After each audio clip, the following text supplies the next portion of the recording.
Hello, everybody. Thank you for joining us in this special podcast. This is not our normal Great Dynamics podcast, but we're going to talk about something very different, and it's going to be a separate show on itself. I'm your host, Ahmed Hassan, and today with me is Marcel Plichta, who's going to guide us through most of this podcast. Marcel is an intelligence analyst right now. He is doing his PhD at St. Andrews and is a former DIA analyst and a colleague of mine. And then there is Michael Ellmer, who is a former Marine infantryman and all-around great guy, gamer. And we're going to talk about games today, and also a colleague of mine in Great Dynamics. And yeah, thank you guys for joining, and hope you like what we are trying to do today. Marcel. Yeah. So at least the plan for this is, a lot of what people think about military affairs and geopolitics comes from video games. Right. So what we're trying to do here is sort of, look at some of the most popular games, look at the plots, and then maybe have some fun and clown on them a bit, maybe from a place of love, but still clowning on them. There's a lot of videos that do this kind of thing, like on YouTube, right? There's there'll be like SAS guy, reacts to Call of Duty. But they don't really do the politics aspect of it, right? Like you'll be, running through like a nuclear submarine that you hijacked or whatever, and the SAS guy will be like, "Oh, his grip's wrong on his gun." Like that'll be all he has to say about. Well, realism. Let's give them a little bit more credit. No. But I mean, they're rightfully, they're looking at the gear, they're looking at the kit, they're looking at sort of the very granular aspects of it. But what's been missing is is sort of looking at, why people are doing that. And I think that's where we can come in. And, I thought, we should probably start with the granddaddy of modern shooters, right? That's Call of Duty 4 Modern Warfare. It was pretty revolutionary when it came out in 2007. A lot of shooters before that were, Halo or GoldenEye, like, sort of Space Marine, super spy kind of games. And this was something that portrayed itself at least as more of just a boots on the ground regular guy. And it's also now still one of the top selling franchises in video games. So yeah, it's still majorly goofy, despite the fact that they say it's realistic, and it's kind of earnest in that Tom Clancy kind of way, where they're trying to talk about how awful war is, but also like check it out, this explosion's really badass.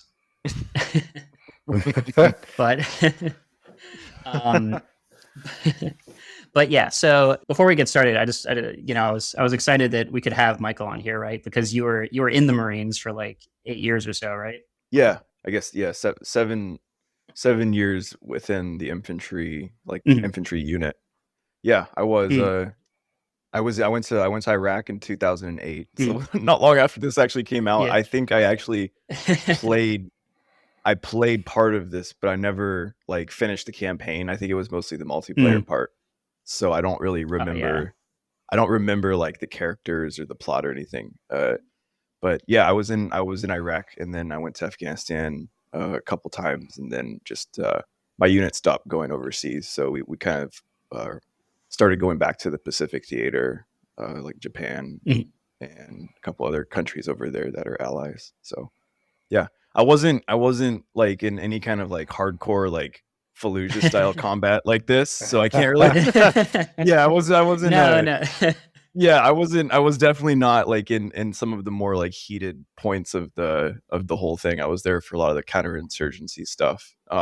So I can't speak to calling in C-130s for real. Maybe from like a from a more like commentary kind of perspective. But I didn't actually have that off the cuff. I didn't have that experience. So yeah. I mean, based on what's about to happen to the Marines in this game, it's probably a good thing that you didn't go through this. But yeah, but yeah, much like the Marines, we did wake you up at the crack of dawn to record this. So it's perfect. So I do appreciate that that service element there.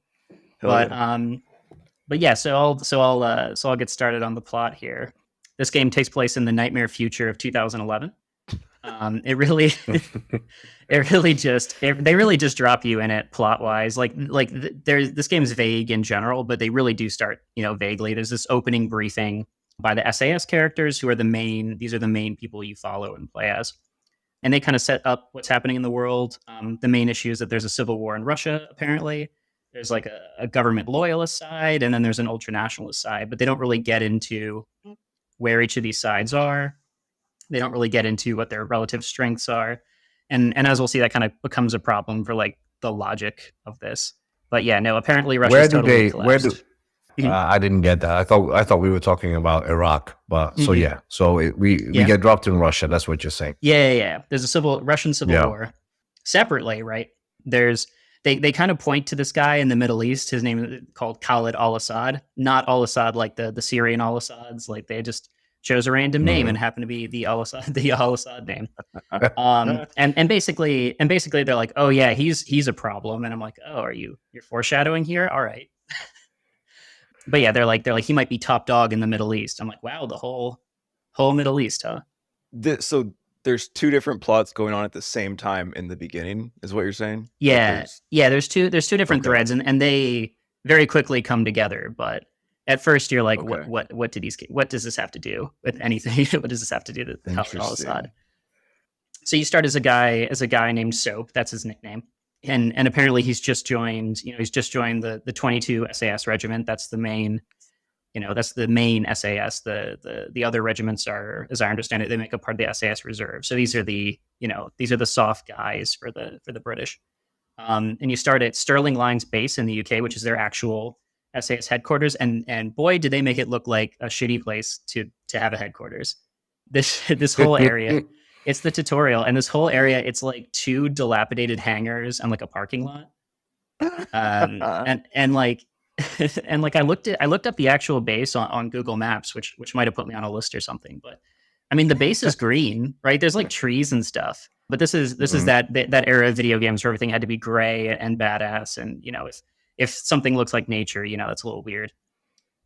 But yeah, so you meet your two fellow SAS guys, right? You meet Gaz, who's just one of the SAS guys, and you meet your commander, who's Captain Price, who's one of the most well-known video game characters. When they rebooted this franchise 3 years ago, yeah, iconic. Yeah, he's got the mustache. He speaks with like a received pronunciation, that like British royalty kind of way of talking, and he smokes cigars and things like that. He's a character. And so this is all like the tutorial section. There's teaching you how to play the game. And as part of the tutorial, you run through a training course. That's, it's one of those things where they've got drywall and plasterboard, they've made an environment that you're supposed to run through. And it's a mock-up of what you really do in the next mission. So it's the cargo ship, and you basically it's a way that the game tells what your difficulty should be. So you run through, you shoot these paper targets that pop up and things like that. I did terrible in it. By the way, I ran it. It's like I ran it in like. And that's why you're an analyst, Marcel. That's why I'm an analyst. You probably should never try out for the SAS then. That's why they didn't. That's why they didn't deploy me. But I ran it in the game in like 30 seconds, which means they're like, oh, you should do the second easiest difficulty. And I was like, all right, guy. All right, I've been playing this franchise for 15 years, but okay. So that's the tutorial. Basically they're like, the world's in peril and you're training for this mission, but don't think too much about it. So it dumps you into this first mission, right? You and your SAS buddies are raiding a cargo ship in the Bering Strait, and you're looking for a package from the ultranationalist side of the Russian Civil War. They tell you beforehand there's like a small crew and a security detail, but you don't really see a crew unless the crew decided to like carry guns and dress in camo. Like for the laughs, it's like there's no crew at all here, which is good because you shoot a ton of unarmed people. Like that's the first thing. That's the first thing you do in this game. You're in a helicopter. Captain Price is smoking a cigar, and you come up on this big tanker ship. Like one of the ones that have all the big cargo containers that go on trucks and things like that. And it's stormy and stuff, but nobody notices this massive helicopter just flying up and dropping 20 SAS guys. And you ice the crew and on the first section, and you move through the ship, and as you move through the ship, they become aware that you're there, and so you have a gunfight, right? And you're looking for a very specific cargo package, so you have to basically search the whole ship. No one really mentions this, but this is supposed to be like a secret package, right? It's like a regular Estonian cargo ship. Like you're not supposed to think that maybe this is used for storing weapons or for moving anything around. But there's a ton of weapons on this ship, and it's like fairly obvious. Like there's like lashed down jeeps. There's a Cub, which is a Soviet like medium range anti-aircraft system. It's like pretty big, and like the missiles are on it, which doesn't seem safe because it's like below decks too. Like they obviously made this for one of the later missions, and they're like, oh, let's put it in the ship, But usually we people try not to store explosives out in the open in cargo ships. That's been my experience, but I don't know. What I find interesting. Sorry, Marcel, to interrupt. If we look at it, if we take a step back from this plot line today, this would probably be impossible because the whole ocean community would be over the ship, right? And so to hide something like this would be crazy today. So it's interesting how that has evolved and how special operations have to evolve with it, right? Because there is a good chance that the raid would be seen on a satellite or the crew would be recording it on their phones and putting it on their Snapchat. phones. Yeah. TikTok. Well, it's also the ship is Estonian flagged, so presumably if the ship was in distress, you'd have other actors, in there. They were sort of concerned, or if there was something wrong with its AIS. But it's stormy conditions, so maybe there's some kind of thing. I don't really know. Also, this is a day later from the tutorial mission, which is in Britain, and you're in the Bering Strait. So I don't know how you. This is a big issue in this game. Is that people? Yeah, exactly. People teleport very wide distances, especially special operations people, even for aircraft, right? Was the raid itself taking place in the Bering Strait? Yeah, the ship's in the Bering Strait, and you roll up on it in a helicopter. The pilots are American for some reason, but interesting. Night Stalkers. Yeah, there you go. Night Stalkers. You shoot your way to the very back, and you find a specific container. One of your guys has a Geiger counter with them, and it's going off, like big time. So there's something nuclear in there. And so they open up this like 18-wheeler container, and there's like this metal storage thing, and it's got biohazard signs all over it. And it's got like a flag with like Arabic writing on it and like crossed scimitars. Like it's like the most stereotypical like Gulf Middle East country flag you could come up with. And it's actually the flag they use for OP4, like in the multiplayer. All right. So you're like, oh, okay, like this seems normal. You grab the manifest on the top. They just left a manifest on like a clipboard on top of, I guess it just said like one nuke, Was it the only page on it too? It's good. It's good they did their paper. It is literally, yeah. There's one piece of paper on it. It's like one nuke. You're just missing a couple of passports.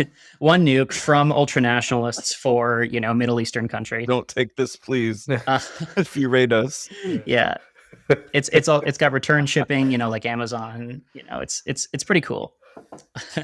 Then so you grab this manifest, and then on cue, the evac helicopter is like, hey, there's some aircraft headed towards you. Captain Price is like, oh, it's probably MiGs, as if he would know. It's kind of a strange assumption. And also, this is a wild reaction time for an aircraft. It's like you've been on this ship for like 15 minutes.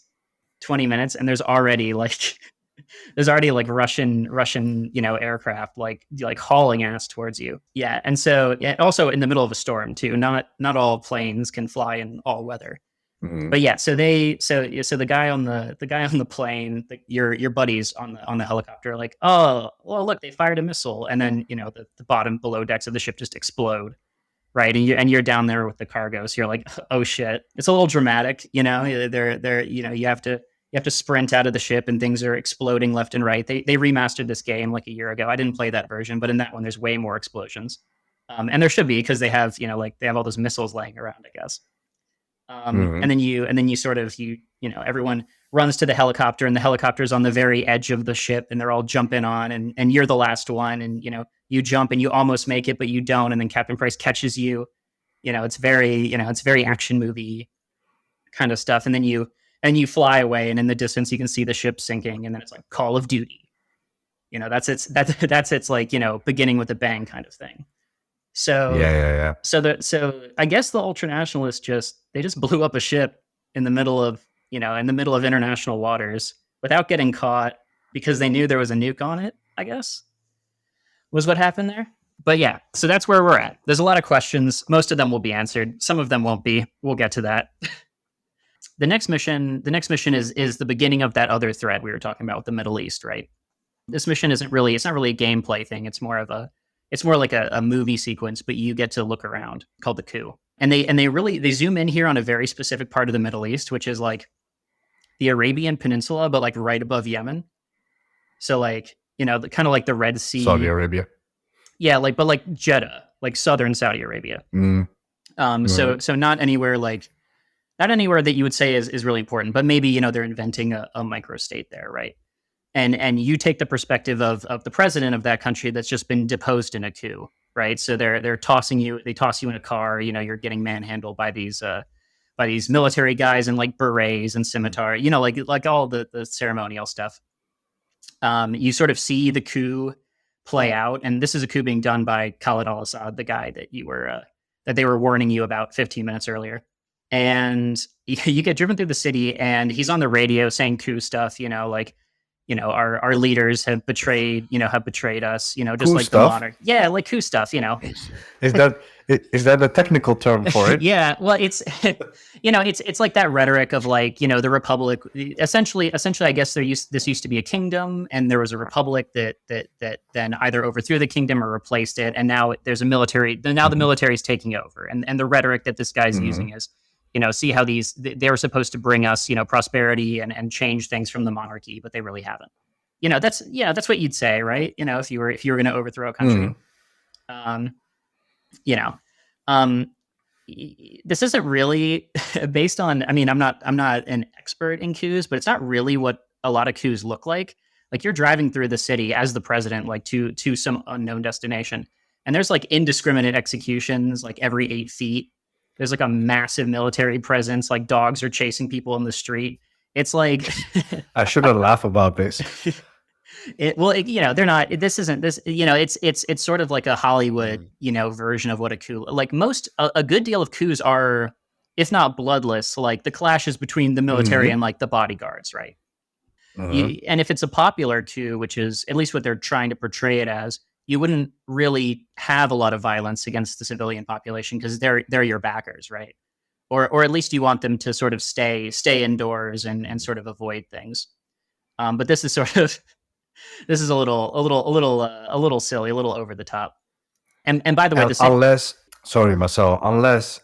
it's an ethnic situation or like an ethnic coup, right? Whereas one ethnicity is holding power, and the other one, like for example, Rwanda, right? That type of situation. Yeah, it could be like that, but that's so rare. Yeah, it could be. It's also. I don't want to. The thing is that a lot of times there are gaps in this game, and I find myself like filling them in mentally, but they don't really make it clear. This is probably a state that would be 100% Arab. There could be this could be like a Sunni, maybe they could be like a Sunni Shia kind of deal, or there's some other kind of cleavage related to that. They would be, I guess they would be sort of close to like the Zaidi sect, the Zaidi sect in northern Yemen, sort of, but they don't really make it clear. It just seems like, these are the bad guys, and that this is what bad guys do. They do coup stuff, they do bad guy stuff. And by the way, like all over the place, draped all over the place is the flag from the nuke, which is for when they opened the container and there was the nuke in there, that same flag. It's all over the place. Right. So this wasn't the most subtle, covert transfer of nuclear material you could have seen. It's pretty brazen, So if I may, just to backtrack a little bit. So in the beginning, the SAS is raiding a ship in the Bering Strait that belongs to one of these Russian groups that are in the civil war. Yeah, the ultranationalists. And then they find doing the raid, they find, like, I'm assuming they're doing like some sort of like site exploitation or whatever, like trying to find some sort of material. Yeah, they're looking at it. Okay, and then they come across a nuke, and this nuke has the insignia of this Middle Eastern group on it. Yeah, they have the flag. They have a flag of a sovereign nation draped over it. Okay. Okay. with like a clipboard saying like to also this also happens before the coup happens. So like the I guess the bad guy who ordered the nuke was like, yeah, I'm gonna set it up so it arrives just as I've overthrown. Okay. It's pretty good timing. That's like that. This is before Amazon Prime and stuff, Yeah. so they didn't have next day delivery. Next day or any of shipping that. delivery. Well, if you had one, right? Let's say you had a working nuke, Mhm. right? You could get your hands on one. Mm. To have one after you depose the government, which presumably is more friendly to the West Mm. than you are, it's the ultimate, you're not gonna take me back out of power, right? Because you have a nuke. Yeah, we'll get to that. All right. We'll get. I mean, I don't remember it anymore. So yeah, in real life, I agree with you. In fact, the most, I think from like the political sciencey stuff, the most dangerous window is about to get a nuke. So like, if you look at North Korea, you look at Iran. Iran doesn't have a nuke, but once you have a nuke, it's not really worth attacking or invading a country because they can even the threat of inflicting that sort of thing. But it's that 6-month window, where they're like, oh, we're developing a nuke, we're nearly there. That's when it's really dangerous because countries, a great example is Israel in the 80s, attacking I think Iraq's nuclear facilities and things like that. That's the window where countries are really predisposed towards action. But in this game, not so much, I guess. So yeah, so you drive through the coup as the president. They drag you out of the car, and then you get tied to a post. And Khalid al-Assad, the bad guy, he shoots you on live TV. He just executes you, which is another thing. I mean, you kind of saw that with like Ceausescu, but he was like a really like hated figure in Romania. But you don't really see like, usually it'll be like, oh, the president was shot trying to flee. You know what I mean? They don't really revel in sort of the execution stuff. So this isn't just a bad guy. This is the bad guy. So yeah, so that's so you put a pin in that for a second, right? You're back to the SAS. There's going to be a lot of jumping back and forth in the first half of this because they have to set the scene. They have to set two different scenes and then explain how they converge. But you're back with the SAS. They've teleported. This is a couple hours later. They've teleported from the Bering Strait to the Caucasus in Russia, sort of that Azerbaijan, Armenia, like that section of Russia. So 10,000, tens of thousands of miles away. You're there because your informant that told you where the nuke was, that's in the ultranationalist group. They had a source in there. He's been captured. So they're like, oh, we got to get him out. We've got to extract them. We're the SAS. This is what we do. So you're off to rescue him. You're sneaking up on the base and you're killing all the guards, secretly with your suppressed MP5s, like very iconic SAS gear. And there's a TV playing with like, it's not BBC, but it sounds like BBC, and it's playing in English for some reason, even though these guys are all Russians. And this TV scene is actually pretty useful because essentially it's playing like what sounds like the lead up to the war in Iraq. Essentially, it's like the Secretary of Defense is saying we're giving the Marines the okay to invade this country. We have to stop aggression, which is kind of strange, right? Because Iraq wasn't like a small, like a UAE or a Qatar, like a tiny country. Like Iraq had a massive army, and they had previously, invaded other countries. But who am I to judge? But yeah, so they say it's like a small and oil-rich country, and that Assad did the coup. So I guess it's kind of like a Kuwait, but if Kuwait really wanted to invade everyone else, I guess. Yeah. So essentially, the game takes the rhetoric of Iraq and they like misapply it. They apply it to like a different kind of scenario. But you're not really supposed to sit and listen to this whole thing. I did, but you're not supposed to. So the Secretary of Defense specifically mentioned oil, like in his speech.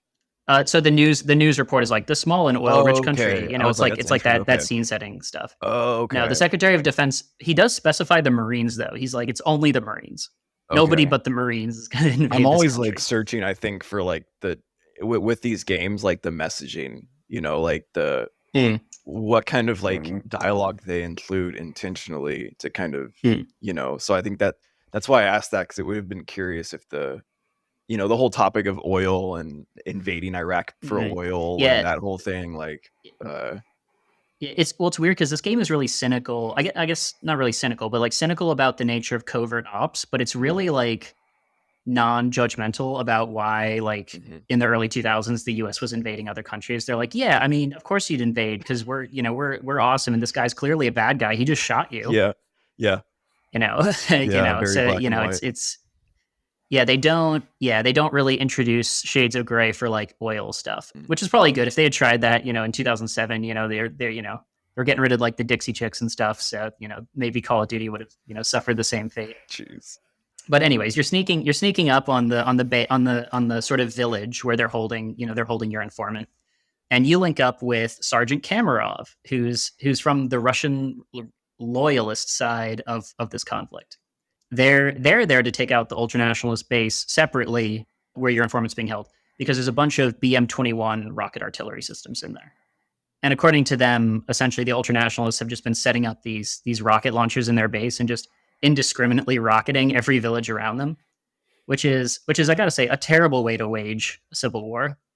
Like usually you want a good deal of civilians on your side, and just firing rockets is pretty, like, the bad guys are bad is what they're saying here. So Sergeant Kamarov wants to destroy the BM-21s. You guys, you don't care. You're just there for your informant. So y'all sneak towards the village, and the bad guys are firing rockets at nighttime in the middle of the village. They've set up the rocket artillery just like in the middle of like the town square, and they're just firing rockets in every different direction. It's like going all over. It's not at all. There's no concentration. They just really want to hit like everything around them. It's like 3 different distinct directions. And there's like several hundred dudes in this village. It's like crawling. There's guys, there's BMPs, the Russian infantry fighting vehicle, which has, pretty big guns on it. It's pretty armored. So the Russian loyalists, you're kind of off to the side because you just want to find your guy. The Russian loyalists start the attack, and you sneak around the sides because, you don't really care. But this Sergeant Kamarov's with you, and he's like, hey, snipe these guys to help the assault. That's my Russian accent. Nice. And so you do that for a bit. And after a while, Captain Price is like, screw this. I didn't come here to save civilians. And so he just grabs this like Sergeant Kamarov, our erstwhile ally, and just dangles him over a ledge. And he's like, where's the informant? And Kamarov's like, he's at the house at the end of the village. And then But how would Kamarov know where the informant is? This is a great question. Every time in this game that like the Russian, and Kamarov shows up a bunch more, despite the fact that you just like almost killed him. Every time he shows up, he seems to know more than everyone else, and just isn't telling. It's just like, haha, like I knew this all along. And so so there's no real reason why he would know this any better than they would. In fact, he would probably have less intel than the SAS because they probably have fewer intelligence resources. But so the Kamarov kind of has it coming. He's trying to save all these civilians, and we're trying to find our informant, and that's more important. And while this attack's happening, by the way, it's pretty, it's pretty large for video games of the time. There's like dozens of guys, and they're fighting over this village. The ultranationalists are still firing their rocket launchers like during this whole thing. So they're still like they're so dedicated to killing civilians that they're like, we got to keep firing this, even as they're like running up on us. Don't turn the artillery towards the enemy. Turn the artillery towards more civilians. That's sort of, the bad guys are bad. Yeah. So you go to where your informant is. It's a house on the complete other side of the village, but it's still like 100 meters away. Like it's a tiny village in the mountains, right? And so you do this sneaky entry as if everyone in the building doesn't know there's an attack happening, because guns are loud. I would say. So are helicopter attacks and combined arms assaults. These things are loud. And so these guys that are 200 meters away don't hear any of that. You cut the power to the building, you put on the night vision goggles, you go in all stealthy, and you sort of, there's a guy sleeping on a chair for some reason. So you shoot him and stuff. There's always a guy sleeping. There's always a guy. He's like sleeping on a chair in front of a TV, through the war, through casually the entire war doing a combined arms assault. Yeah, it's you're Russian. These things happen all the time. For sure. And so so you do this entry. You get to the back building. You have a bunch of little tiny encounters. Someone's hiding behind a door, so you have to shoot through the door. Video game stuff. And then you find your informant, and he's just like in the corner, like sitting there, like kind of beat up. It's not really clear to me why the ultranationalists didn't just execute him instantly. Maybe they wanted to find out what he knew. but he's like in pretty good shape. Like he's still got his fingernails, he's still got his teeth. These are good signs. You grab him, and then in the middle of this sort of big assault thing that's happening, right? A U.S. Blackbird just like lands, like Blackbird helicopter just lands right behind the house in the middle of the war zone. He's like, "Get on!" And so they all just pile in this American, this American helicopter that's in the middle of Russia. How did it get there? We don't know. It's part of the teleportation technology that the U.S. has. Maybe from Georgia. Yeah, maybe from Georgia. Maybe from Georgia. It would be, I don't know. They really don't clarify. And also, like in the middle of a war zone, like flying in as a third party, like deconflicting that airspace, everyone's probably got some kind of AA or some sort of weapon that can hit a helicopter. Like this is caliente. Yeah, this is pretty hot. And then what I find interesting, Marcel, right? And I was thinking this from the get-go. Mm-hmm. It's interesting that it is obviously the SAS is super capable, but if the air assets are American, why is there no other JSOC components like Delta or DevGru? Or that's a great question, and the length of time it takes for American JSOC or American operators to be involved at all is way later than it should be in this game, because this should be, I mean, and this was true of the ship mission. The helicopter pilots there and base plate, your command were also Americans. But yeah, so you all pile in the helicopter, all 0 of the Americans in there. And Nikolai, the informant's like, have the Americans invaded the Middle Eastern country yet? They're setting up for the next mission. And Captain Price is like, no, they haven't yet. And he's like, well, that probably won't go very well. My accent's dropping there, but he's like that's gonna sounded 1-to-1. Yeah, he's like that invasion's gonna suck. That invasion's totally gonna fail. So the next mission you play is the Marines. And this is where it gets really goofy, because they're trying to show you like what a war looks like, but they don't really understand a lot of the details, it feels like. So sometimes it doesn't really hang together. This mission's title is Charlie Don't Surf, so they're doing like an apocalypse now, like, oh gosh, all the helicopters coming in kind of deal. Yeah. So you're playing as Sergeant Paul Jackson. You're in, I think they call it Force Recon, but I assume that's just Marine Reconnaissance. There's two different forms of reconnaissance. So there's battalion reconnaissance, and their overall mission within the reconnaissance community is to support one specific level of command.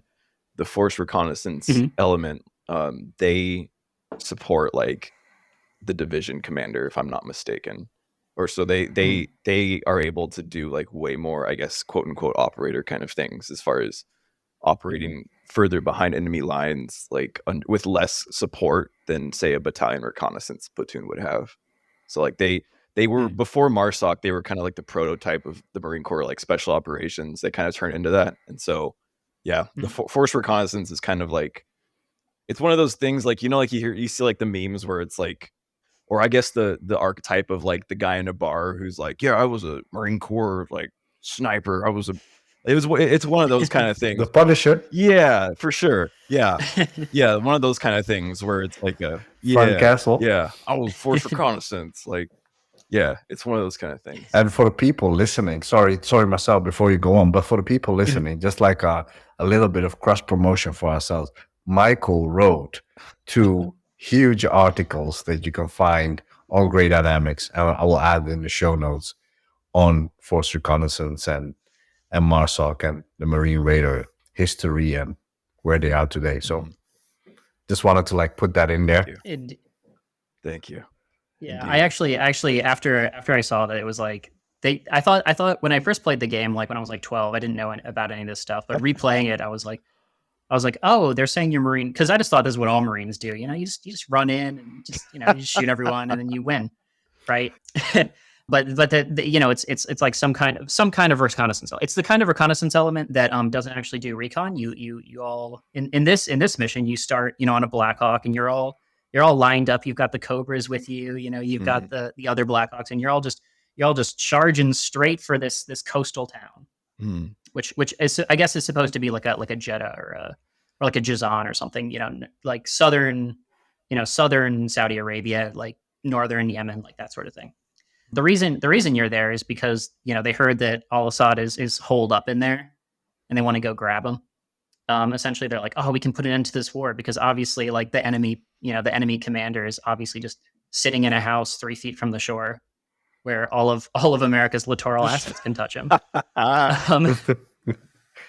But yeah, so you approach from the sea onto the land, and you're playing heavy metal. It's like it's like Black Hawk Down. It's like Black Hawk Down. Is it's it like that. Like on the plane in the cutscene, they're playing music? Or is it's like the soundtrack. Oh, okay. They're not playing it themselves.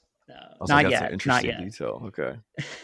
I wish, but I think they would have had to like license that music, so they might have been they might have not wanted to do that. But you're not really doing like reconnaissance, because the way you're doing reconnaissance is you're showing up in front of the enemy, and then you're like, oh, they're right there because they're shooting at me. It's a hot drop. You fly in your Black Hawk, you fly over, and you just fast rope down, like essentially in like the harbor, like on the beach, basically. I don't know why you couldn't do like, at least for like Iraq and stuff like that, right? Good big sections of that invasion happened. They didn't happen from the sea, right? There were bases in Kuwait, and there were soldiers in Kuwait, and they kind of sort of came over on land, right? Mm-hmm. But yeah, so you fly in, fast rope down. You're not getting a ton of air support, which is pretty funny. You'd think they'd want to like flatten, basically everything, because there's a lot of resistance. There's a lot of resistance. They're firing on you the whole time you approach. So it's no bueno. These helicopters are not that armored. So, but it all goes well for you. You fast rope down and you fight your way to the building where he's supposed to be, and it's just some like crappy 2-story building. And surprise, he's not in some random building. Al-Assad. Your commander here his name's Lieutenant Vasquez, but I don't know if you agree, Michael, but he has like big captain energy. Like he sounds like he's like 40 something. Like he doesn't sound like a lieutenant or anything. He's like stay frosty, Marines. He's like a really gung ho, like deep gravelly voice. Like he's been yelling his whole life. It might even be more of like an NCO, like a sergeant, type of personality. But yeah, it seems like, I guess they didn't want 2 captains. It seems like a lot of time. I don't know. I mean, I don't know how Call of Duty is now, but it seems like it's one of those things where they like try too hard to push into like the archetypes of the branch, and they missed kind of like the details of like, I would assume that a force reconnaissance like commander at that level wouldn't be a lieutenant, kind of how like so it's like what makes it even crazier, Michael, is that these studios, they have experts. Right. They have experts, and often those are like the guys with the best reputations and or the guys that really know how to sell themselves. But from what I know from people who do this stuff, it's really knowledgeable people that they get in. So I wonder, is it that they don't listen, or they don't get the right people? I don't know, but it is strange that they get those details wrong. At least for a lot of what I've seen, it tends to be that they get those people in for like how do they stack up on a door? What does their kit look like? That sort of thing. And then it's the writers of the game who don't necessarily have a military background, that are doing like the plot things or like the premise kind of stuff. So they don't bring in those guys to consult on like, would you do an air assault on a well defended entrenched city? They didn't. They were like, oh, we know that. We've seen Black Hawk Down. It always goes great. But so you have Lieutenant Captain Vasquez. I guess they didn't want Captain Vasquez and Captain Price. That's the only thing I can think of, and it wouldn't really make much sense to have like Lieutenant Colonel Vasquez running around like clearing buildings with you. But so just as you clear this building, right, where Al-Assad isn't, there's like a broadcast that's going out on all the TVs and radios from him. So you guys are like, oh, broadcast. That obviously happens at TV stations. So you wheel around and immediately like fight your way through to the TV station, and there's like tanks on the ground now. Like I'm not sure what stage of the invasion they're at, but they would have had to have landed those tanks, but they're just like cruising through American tanks at the opposite angle to you. Abrams tanks, yeah. Oh wow. Yeah, like U.S. Abrams, like Marine Abrams. Or is tanks. It just there's no service that's not the Marines in here. Is there just tanks? Like, do they have any kind of like ground elements that are like with the No, tanks? totally unsupported. Interesting. It's harder to program anything that's not a tank. So it's just like 8 tanks just cruising through, like they do. You fight your way through the TV station without your tank support, and and it's like pretty, it's pretty intense. It's pretty intense fighting, and you finally bust into like the recording booth area, and the broadcast is just on a loop. Surprise, surprise, the bad guy isn't like here in this easily accessible location either. And I mean, like today for like intelligence and stuff like that, if your like big bad guy has like a cell phone, or if his buddies have cell phones, or if anyone is in any way connected, you can't really expose yourself like that. You'll be found where you are if you're sort of hooked into like an unsecured communications network. So usually it would make more sense to be like inside the capital city where there's so much AA that you wouldn't be able to touch him, or wouldn't be worth it, right? So it ends with Staff Sergeant Griggs, who's your erstwhile buddy. You're a sergeant, and Staff Sergeant Griggs is obviously a sergeant, but neither of you give any commands or anything. You're just like wandering around. You're not doing. You might as well be like a private or a corporal. Like you don't really have any agency. Like Vasquez tells you what to do and you go do it, which is usually my understanding is for infantry at least. There's a lot more authority delegated down, which to the NCO corps. And then like on top of that, like absolutely. And then with force reconnaissance, I mean, those guys are kind of like a gentleman's club where it's like, they have like that soft kind of, I guess, mentality where it's not so much like rank and file, like, adult babysitter kind of like, barking commands at like, other guys. It's more of like a, hey, we've done a lot of like really intense training together, and like we know how each other like works, and we don't like there's no need for all of theatrics and so it sounds like they're treating force reconnaissance as if it's some sort of like just standard infantry unit instead of like us. You're like a kind of standard infantry, like tip of the spear, but also you get to do different things. Like force reconnaissance is just an excuse to put them in like the middle of every interesting mission so that you can see every part of the war as the player. Interesting. And also you take like, it depends on how your playthrough, but you take a crazy amount of casualties. Like there are guys dropping like left and right in this like elite unit. And the way the game works is they just spawn more guys in when your guys die. So like you lose 3 guys around you, and then 3 more like identical force reconnaissance guys that have trained for like decades together, just wander in, and they're like, hey, we're here to take their place. So that's how that goes. But you cut the feed, right? The loop that Al-Assad has put on every TV and radio in the nation, and Staff Sergeant Griggs is like, score 1 for military intelligence. He's like being really snotty about it. And then because it's 2007, he cuts the loop and he starts playing some hip hop over it. And that's how the mission ends. You're like bobbing your head. You're like, yeah. I think probably in that instance, there'd probably be some kind of recording, like some kind of, military intelligence propaganda recording, like stay in your homes, do not, like leaflet dropping, that kind of thing. Mm-hmm. By the way, you attack this town, and it's like there's by all accounts, it's just a civilian town that has military people in it, but you never see civilians nowhere, which is good because you blow everything up. Mm-hmm. there's really no restraint. So maybe it's good, but you almost never see civilians in this game at all. Mm-hmm. Which makes things simpler morally, right? Because in the real world, if you're operating in, a city where there's a bunch of people, like obviously there's more concern. Mm-hmm. So yeah, you stay with the Marines for the next mission. You don't go back to the SAS, you stay with the Marines. It's nighttime all of a sudden. You're essentially one of the Abrams that was operating by itself broke down, and everyone just left it, I guess. So you have to go rescue it, which is a great force recon mission that force reconnaissance would definitely do. But who knows, if someone's in the area, maybe they get retasked or something, right? Mm-hmm. You see like a ton of anti-aircraft fire in the sky. Like it's meant to look like the footage of Baghdad in like 2003 with like tracers, arcing up and stuff like that. But like there's so much AA, it's like how was any helicopter operating? Like helicopter, and like how are even planes operating, right? Because these are sort of, they look like Soviet anti-aircraft systems. Like if you're doing any kind of, close air support or ground attack mission, like you're very imperiled here. Mm-hmm. So you're doing some Marine shit. You just go straight to where the tank is. There's not much plot that really happens here. You do some fighting. You use a javelin.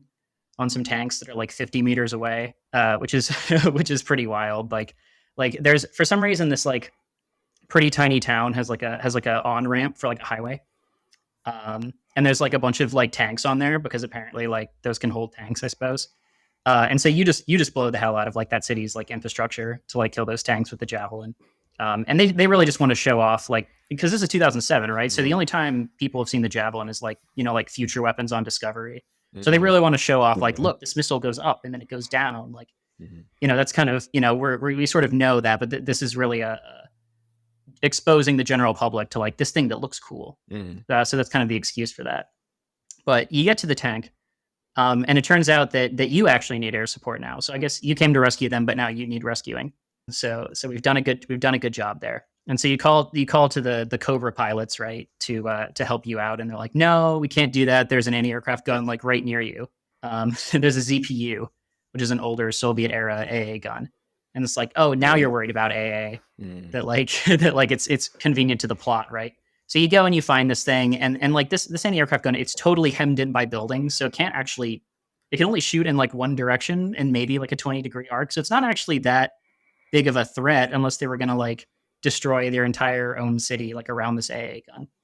But regardless, you go and you blow it up, and then the Cobras come and they save the day, and everyone's like, hoorah. They're all, they're doing stereotypical Marine stuff. And that's that mission. Is that stereotypical Marine stuff, Michael? I mean, is that what you guys just I can't speak on authority, but I would argue that it's probably the opposite. Like, I don't. Yeah, most of the time, if I recall, like the times people say "oorah" is in a very like what's the word I'm looking for? Kind of like sarcastic. Yeah, like the motivation isn't really there. It's just kind of like Yeah, I have some buddies. They're in the Army, and they only say it when they're like impersonating NCOs they hate. Yeah. They're like mow that grass, hoorah. Yeah. So that's it for Marine missions for the time being, right? You're back with the SAS. Thank God. It gets worse. I've got some bad. Some bad stuff's coming up. Don't worry. You're back with the SAS, and it's like 2 hours from the last SAS mission. So if you recall, you got the informant. You extracted by helicopter. So you're in the helicopter with the informant. You're flying away. His name's Nikolai, by the way.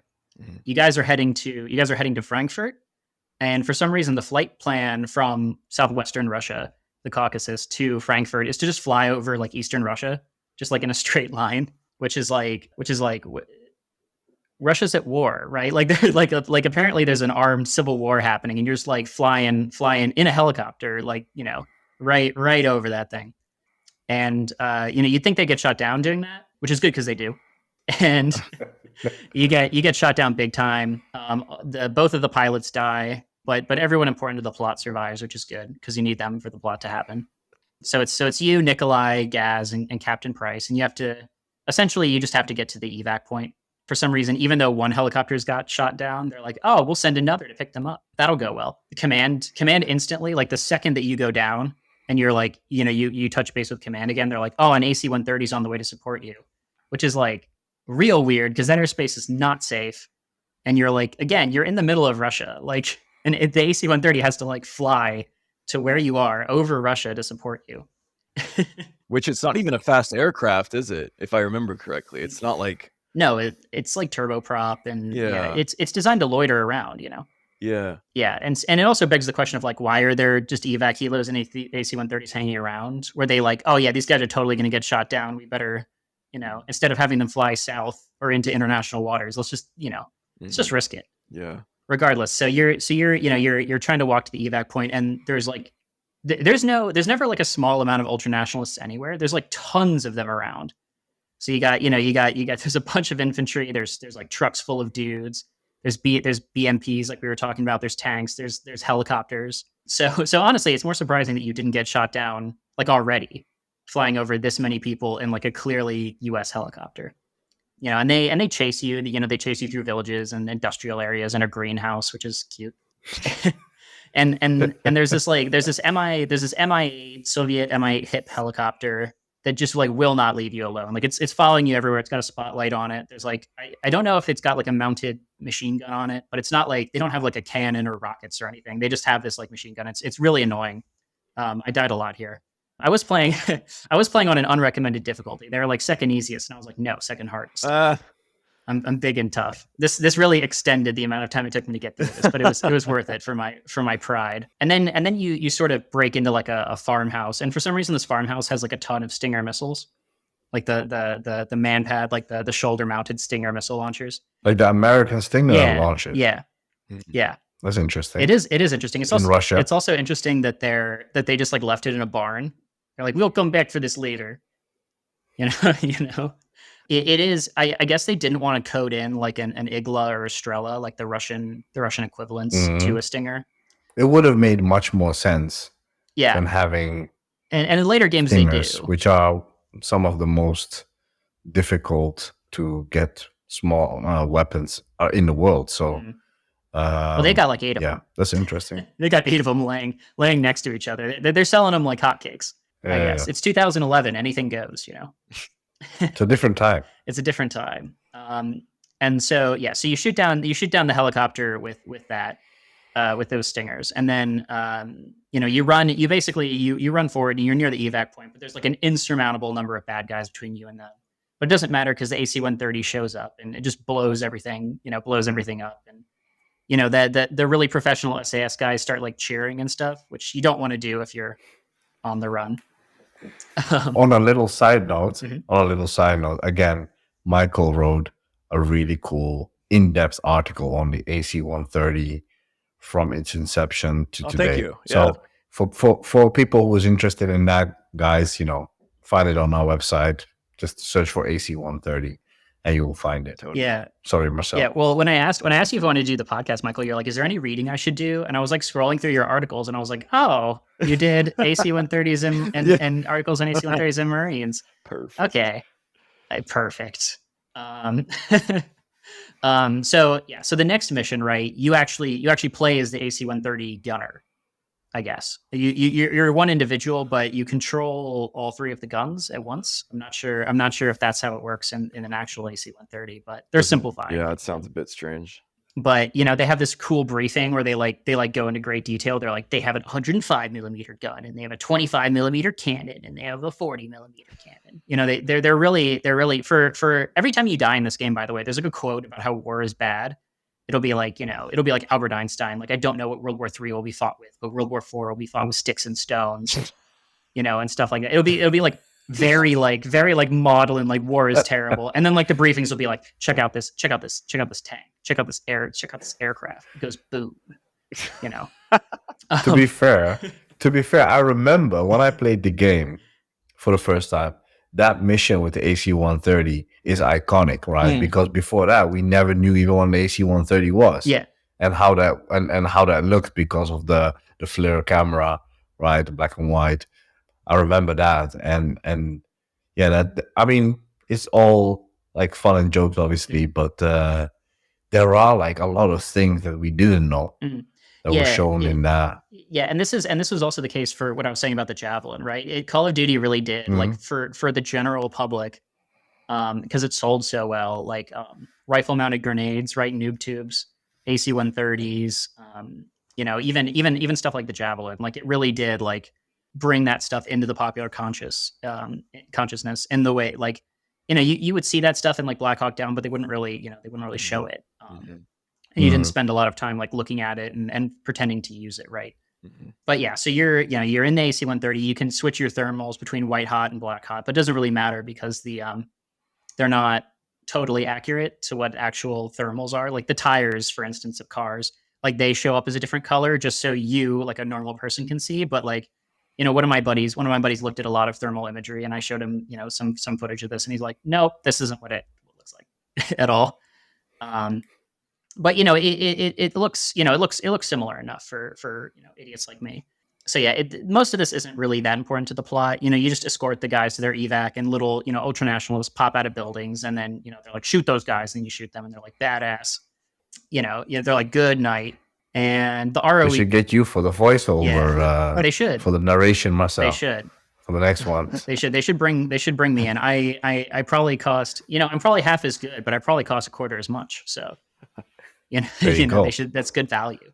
But the rules of engagement, the ROE is totally messed up here. Like you're in like a foreign country in an AC-130, and they're like, you can shoot everything but the church. Like there's civilians show up exactly one time, and it's because they like have to for the plot, because the SAS, they like commandeer some civilian vehicles, so the civilians run out of those, and you can't shoot those guys. But otherwise, all these villages are like empty. Like I guess Russia is just completely depopulated now. There's like no one but bad guys in there. And religious institutions, which you can't shoot. That's bad. Until they start coming out of it, and then you can, which is. But yeah, then the SAS escape in their helicopters. Even though we know, not only do we know that the ultranationals have AA, but we know that they have like manpads, like Stingers. So the AC-130 and these helicopters are both like in a contested airspace. Like they're not safe. But regardless, they all get in and leave, and then and they have a grand old time. They escape. We've saved the day. We've gotten these guys out, and that's the end of that. This whole, I can't help but think, and I know it's a video game and like whatever, but I guess looking at it from an intelligence perspective, I'm wondering who is like giving them the intelligence to actually do these missions. Like, like. Yeah. So at least for this particular section, right? This is sort of the fallout of them rescuing Nikolai. So I guess it's sort of just like, they're flying by the seat of their pants stuff. Mm-hmm. But you'll see like later missions in this game where people will just be like, oh yeah, our single informant told us that this might be the case, so we're just gonna like act on it. We're gonna spend like $1 billion of to go check it out, and maybe they'll be right. So it's sort Iraq of War. Iraq War. Yeah, it's maybe it is realistic. Single source intel is the best, right? Yeah. Single source intel from foreign intelligence agencies is always perfect. But yeah, so you go back to the Marines. You haven't escaped yet in these next two missions, and these ones actually are consequential for the plot. Mostly we're clowning on the fact that they're being stereotyped like Jarhead with Jake Gyllenhaal Marines, right? But this part's a little bit more sort of consequential. The first one, the tank that you guys rescued last time, but you rescued it, and then you needed rescuing, and then you got rescued. The tank you were escorting, you're escorting it through the city essentially, because apparently there's like a final push happening on the capital city, and they zoom in on the capital city, and the capital city's in Riyadh, which is in the middle of the Arabian Peninsula. So I guess you've teleported like 600 kilometers north or something. They're all over the place with you. They did the maps separate to the missions, which you can really tell, because if you're paying attention, you're like, because they designed it for like 2007 Americans, right? They're like, the Middle East, what's that? Is that Iran? Are you sure just 2007? Yeah, it's well, but unfortunately, after 20 years of war, yeah, I think still, yeah, yeah, for sure. No, the geography is messed up. I'm not sure if it's the developers having like contempt for us the players, or us the players just not caring, the developers themselves not knowing. But yeah, essentially it's just more like unrealistic war stuff, right? Like enemy helicopters, Mi-8s, they just like hover right in front of you, like 50 meters away, and they're like fast roping guys down, right in front of you, where you can like shoot them as they're descending and things like that. Like it's like comical. It's like this, this country trained its military in fast roping only, and like nothing else, like like a lot of, they're doing a lot of intense. It looks cool. It looks awesome. They're doing a lot of intense urban fighting, right? They're trying to simulate, some of the heaviest, fighting in the Iraq War, and you're fighting around the tanks, so it's a little bit different, right? So the tanks firing on buildings like 10 feet from you, they're like, oh, there's an enemy in the second floor. They blow through that whole thing, and I guess you're fine. Like I guess you don't have like sustained hearing loss or tinnitus or anything like that. Traumatic brain injury, PTSD. Also, every single place you go into has like a display case, like it's a kebab shop. So I guess there's like nobody lives here. I guess everyone is just buying or selling kebabs. That is the two things that happen in this town. Like every single, it's like those standing like deli counter things where it shows all the meat below you, right? Um, not too much to comment here. There's a set piece at the end of this. The Abrams that like you guys are at like a T-bone intersection, a T intersection, and like you can see that there's an enemy T-72 coming up, and it's like pointing its gun at you, and but it doesn't fire, I guess, because then the plot couldn't happen. And you tell the Abrams, which is perpendicular to it, right? There's a corner of a building between them where it is, and they sort of swivel and fire through that building, which fortunately there's no civilians anywhere, there. And the enemy tank is like 10 meters from you. Like you're on like the second floor and it's like down here, like right below you. And it like totally explodes and everyone's fine. But when the T-72 explodes, the turret pops off and like goes flying. And I thought that was really interesting because that's what, like, for the war in Ukraine that's happening right now, like a ton of footage and a ton of memes, which is mostly what I know it for, surround like the T-72 turret popping off, right? Because I think my understanding is that they store all the ammunition right under the turret. So when there's a penetration and the ammo cooks off, it blows the turret up straight into the air, since that's sort of like the weakest point of the weld or whatever. So anyways, it's who said Call of Duty isn't realistic? But yeah, so that's it. So this next mission is sort of the closing of the Marines' involvement in the story.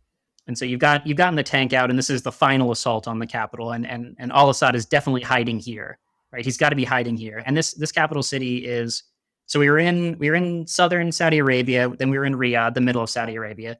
Now we're like in Basra. Like the capital city is like in southern Iraq. So we've really, for the small oil-rich country that the Secretary of Defense was talking about, we're really covering like, we're covering a space, a state that hasn't been this wide since 700 AD, right? Our geography is totally messed up here. And again, I can't emphasize this enough. Each mission is maybe like 8 hours from the last mission. So these guys are moving. You're fighting, and then you're moving, and you're fighting again. So you're probably a little tired. So this is portrayed as like the final battle. It's like the all-out assault on this heavily fortified city. And it's the first time they talk about SEAD, the suppression of enemy air defense. They mention wild weasels and force recon infiltration as weakening the enemy's AA. It's also the only time any service other than the Marines is mentioned is when they mention wild weasels. I guess nobody but the Marines has been involved at all in this massive operation to take this massive enemy country. Maybe for the people listening, the wild weasels. Oh, wild weasels are. I mean, I think it describes a mission more than an aircraft, but essentially they usually have an anti-radiation missile. They're aircraft like fighter jets, and they usually have an anti-radiation missile on them. And so what they do is their mission is to sort of go into an airspace where there's enemy AA. The enemy AA, they turn on their radars, and the anti-radiation missile actually has a sensor on it that can detect where the radar is coming from. So you release the missile, and the missile follows it down and destroys that radar. And once you've destroyed the radar, most good anti-aircraft systems use radar. So you've essentially blinded it. It's essentially just a big hunk of metal at that point. So ideally, right, if you're going to assault, as the military, if you're going to go after any particular like fortified position or anything where there might be serious AA, you would be weakening those air defenses a variety of ways. That's the wild weasels is one of them. Infiltration, I guess, is another. You'd probably be looking at imagery of where these AA sites are and trying to hit them with artillery or cruise missiles or basically anything. But that said, they do follow that up with AA is still a threat, which is pretty funny because then it cuts to you in like a helicopter. So you're like charging right for the city again, where there's a ton of AA, and like you can see in the distance, like there's like radar AA like still up. You can see the tracers going up and stuff like that. And this is before the Apache, I guess. So it's like the Cobras, which don't have that much armor, and you're in a Chinook, which is a bigger transport helicopter. And they're doing a big show. You're in the helicopters. Apparently, you can't insert on foot, even though there's like a bunch of tanks below you. And like you were saying, just tanks. There's no Bradleys. There's no Humvees. There's no like other ground element besides the tank. There's no infantry to support the armored push. But yeah. So you're even though you're like a force recon guy, they're like, oh, you can man the Mark 19, the grenade launcher, and the Chinook. And so you go around and the Cobras, they're like, oh, you should clean up after the Cobras, strafe the ground. And there's like a ton of dudes on the ground. So I guess the Cobra didn't do anything. The Cobras, they fire their rockets and stuff, but there's still like dozens of dudes. They've all got RPGs. It's like Somalia, like in Black Hawk Down. They're just firing them left and right at you. And you take like a bunch of hits. You take fewer hits on hard because you die. But like this is like helicopters are fragile.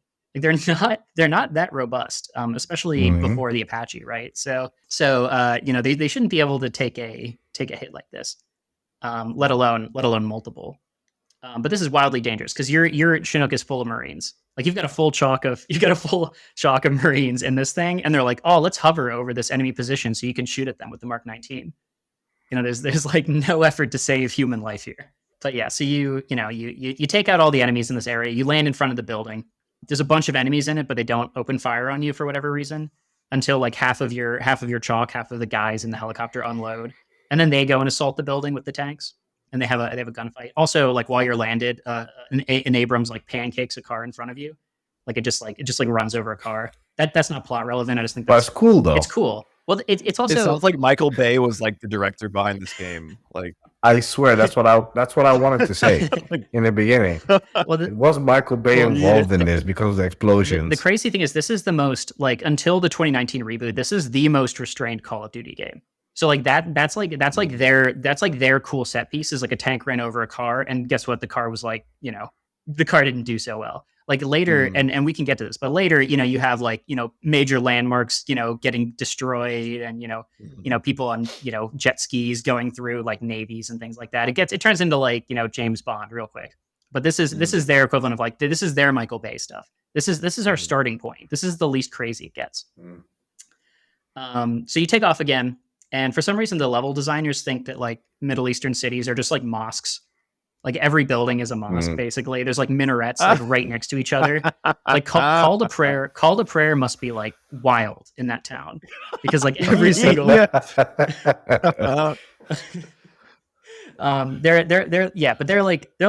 facing each other too. It's like one side of the building. So like the guys in the towers can like, shout at each other and stuff or whatever. But you do some more fighting. And then they get over the radio and they're like, everyone's withdrawing. SEAL Team 6 probably just found a nuclear device in the city.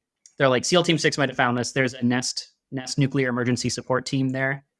Nest is a real thing, as I understand it. I'm not sure if it's, I think it's under Department of Energy or Department of Justice. I think there's several, but they're the, I know they got a mention in one of your articles, Michael, but essentially they're like, they're like the, whatever the special forces equivalent of like, cutting the red wire on a nuke would be, more or less. Yeah, they are. It is Department of Energy. They're the guys with the Q clearances.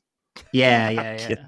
I never got that one. But this is what's kind of weird, right? Because like SEAL Team 6 found a nuke and there's a Nest team there. So like they must have been some suspicion that there'd be a nuke. But they were still like, hey, let's do like a total, like an armored assault. Let's like send thousands of Marines into the city. That's a great idea.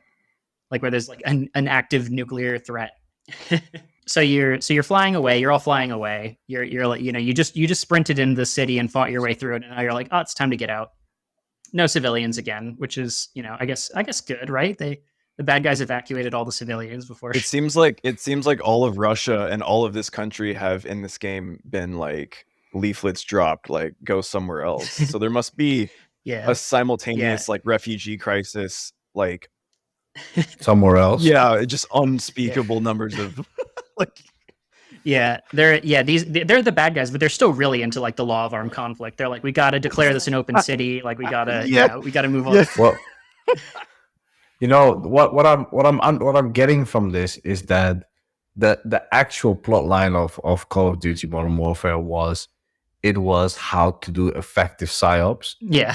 Yeah. It's a big intelligence win. That was the subtext in all of this. There you go. Yeah.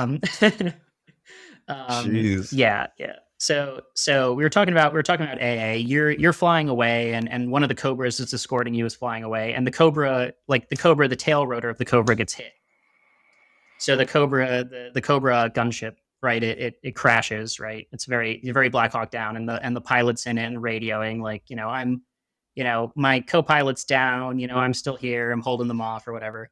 And so Lieutenant Vasquez is like, fuck it, we're gonna land the helicopter, near the crash site, and we're gonna evac the pilot.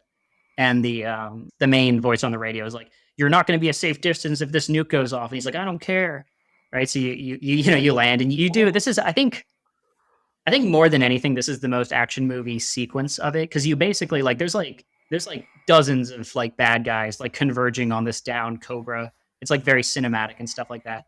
And you just you're just running through all these guys. They're not hitting you at all. You scoop up the pilot. The pilot weighs a lot less than you, and you you carry them. And it's pretty it's kind of a bitch on hard on the mode I was playing, because you don't have a gun, so they're all shooting at you, and you kind of just have to run around them. Zigzag. Yeah, you got to serpentine, and so you save the pilot, and you get out of there. But there's some radio chatter, and the nuke goes off. There's a nuclear explosion that you see in the distance. It's a really bright flash and an explosion, and basically you see the shockwave coming towards you, and it knocks every helicopter that you see, including yours, out of the sky. You see it crashing, and people are falling out of the helicopter, the open door at the back of the Chinook, as it goes down. And then it just it hard cuts to news coverage of it, of the explosion and people, and there's a massive casualty list they show of missing in action. And then it shows that you're on it. So your character's in the middle of this nuclear explosion. And this is a pretty shocking moment in video games. Usually your character didn't die at this point, especially in I don't want to say jingoistic, but gung-ho, action movie stuff. You made it, right? In at this time. So your character's dead. But there's sort of a mini section where you wake up in the helicopter and you're grievously wounded, and you've got radiation poisoning and stuff, and you can limp out of the helicopter, and you can see the devastation that's been wrought, and the mushroom cloud in the distance. Apparently in the remastered version, they added your buddies also crawling out and dying one by one, which is pretty morbid, I would say. But it's a real turning point in this game. And then it's pretty grisly stuff. And then eventually you collapse and you die. And that's the end of the Marine section.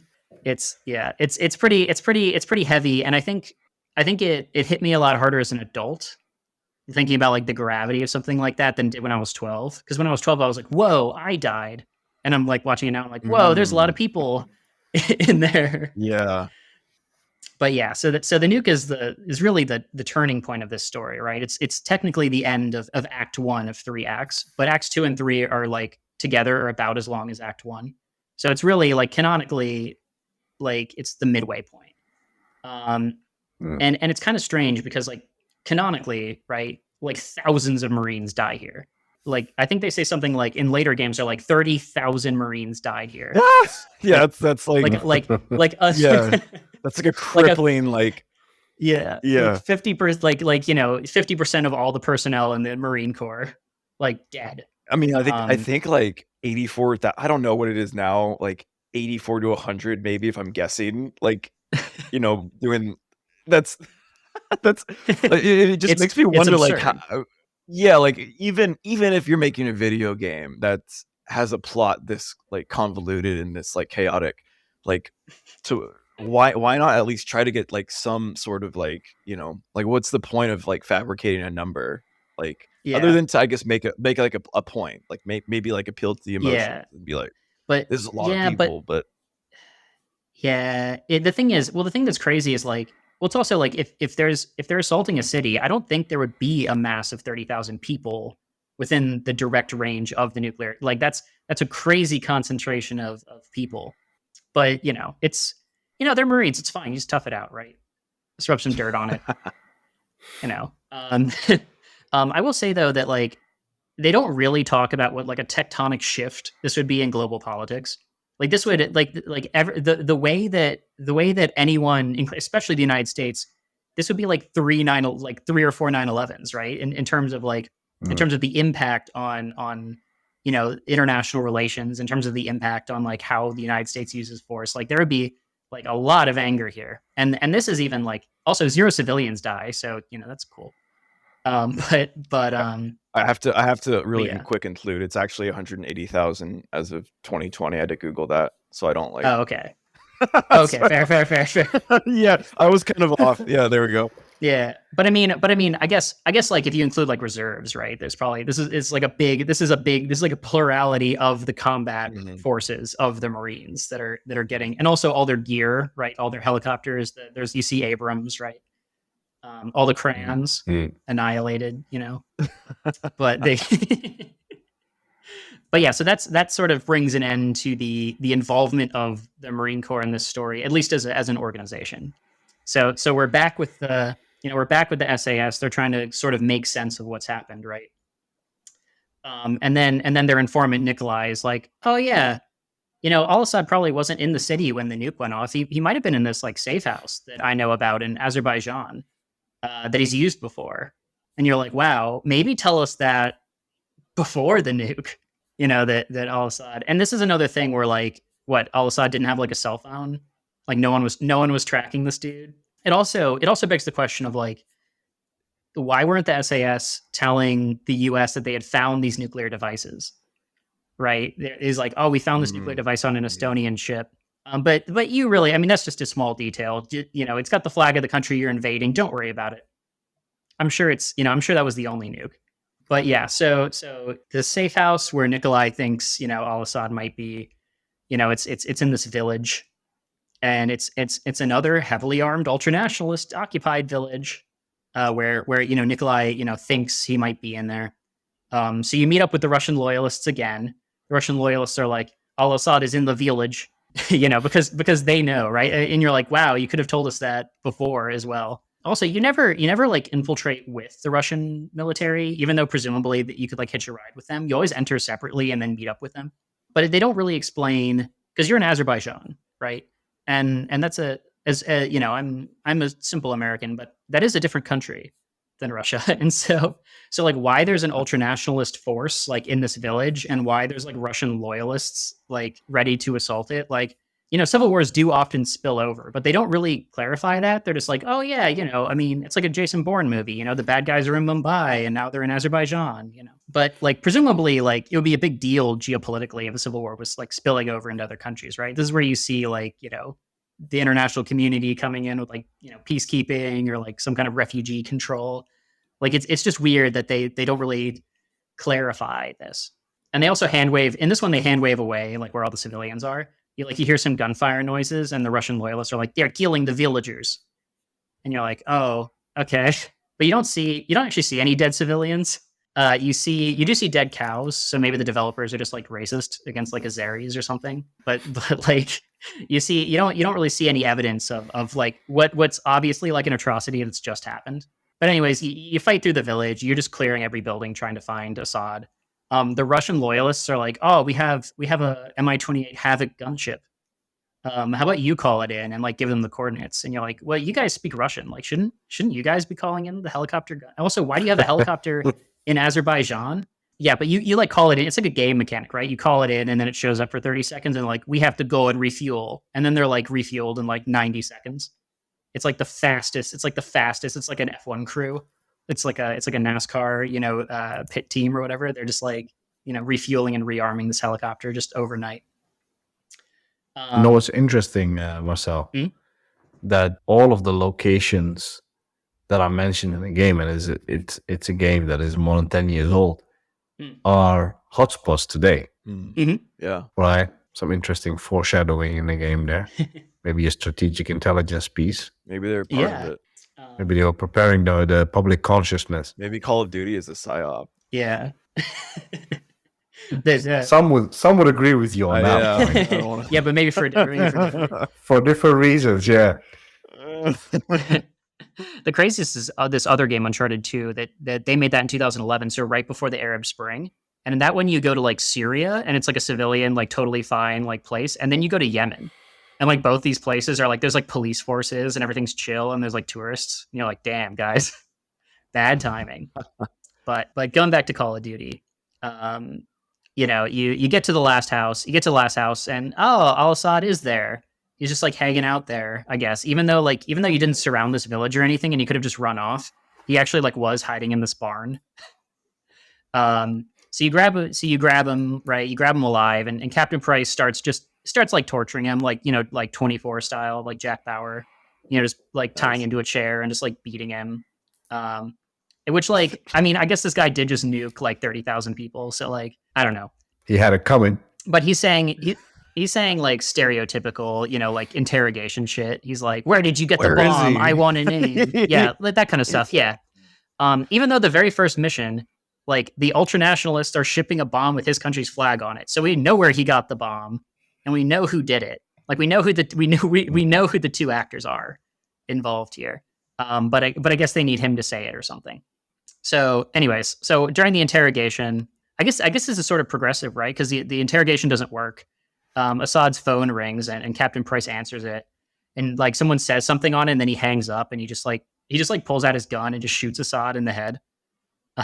Like even though while he's tied up, leaving aside the like war crimes part of that, the U.S. probably wants this dude for like trials, right? Like you probably want to you probably want this dude alive. Intel. Yeah, Intel, the criminal justice, Guantanamo, maybe. I mean, he did do it, right? Mm-hmm. And this is also you're asking why there's no JSOC component, and like that is a good question because like why isn't the U.S. on site now, right? Because there's compelling evidence that like these ultranationalists supplied the nuke to like another country, which, leaving aside that it killed a bunch of Marines, is like a dangerous level of nuclear proliferation, right? So like presumably, there'd be some international interest in making sure that there weren't just nukes floating around. You did say that SEAL Team 6 was with a nest component there, so there must have been already. In the capital city, yeah, but not in Azerbaijan. Yeah, I guess all the nest died. Yeah. Oh yeah, also SEAL Team 6 gets nuked. No one mentions that. There's no. Yeah. I just casually drop SEAL Team 6 as like a name drop. They're there, and then wow. Yeah, it's pretty impressive because this is like 4 years before Abbottabad, so they're like, ooh, they guessed if they had done SEAL Team 2, no one would have cared, right? But yeah, so they have this dramatic moment where they're like, "Who was on the phone, sir?" And Captain Price is like, "Zakayev, Imran Zakayev," and you're like, "Who's that?" But don't worry, the game is going to tell you in a series of very long flashbacks that don't have a lot in them, so we can go through them pretty fast. But these are two sort of iconic Call of Duty missions, right? So this is set like there. So Captain Price obviously has some personal history with this guy, right? So it's a flashback, right? It's 15 years earlier, so it's 1996. Great year. I was 1. I remember it well. And you play as Captain Price when he was a lieutenant, and it's him and his commander, and you're in ghillie suits, right? You're infiltrating Chernobyl. You're infiltrating the town near Chernobyl, Pripyat, and you're going to assassinate the guy they just mentioned, Zakayev, because he's trying to get his hands on nuclear fuel rods. He's trying to buy nuclear fuel rods from, I don't know, I guess the army or something, like the Ukrainian military, like whoever's in the area of Chernobyl, which is a very watched area, by the way. It wasn't, I mean, maybe not now, but like, it's not like people were just ignoring the Chernobyl area. But essentially the British government thinks like, hey, this guy, if he buys, spent nuclear fuel rods, maybe he'll make like a nuclear bomb or something, or like a dirty bomb. So they like sanction an assassination, essentially. Instead of asking Ukraine to like maybe like arrest them or something, they're like, no, we're just gonna shoot him in another sovereign country. And for some reason, they're gonna make this trade in Chernobyl, which seems risky, but like I guess buying nuclear stuff is risky anywhere. Well, if you wanted to hide a nuclear signature, that is a place you would do it. I guess that's true. Yeah, I mean, although it kind of assumes though that like people are just scanning for radiation everywhere. But yeah, I guess it's as good a place as any, right? It's cinematic. There's a cool factor here. It is an iconic mission. It is. This is another thing that popularized, right? You were talking about the AC-130 and stuff. This also popularized the ghillie suit, big time. Like the ghillie suit's this like very specific tool that some snipers use sometimes, and they're like, actually, it's an invisibility cloak and it's badass, and you want one. And I'm pretty sure there was like a Call of Duty like a couple of years later. I think you could like, if you pre-ordered and spent enough, I think they would give you a ghillie suit. It might be crazy.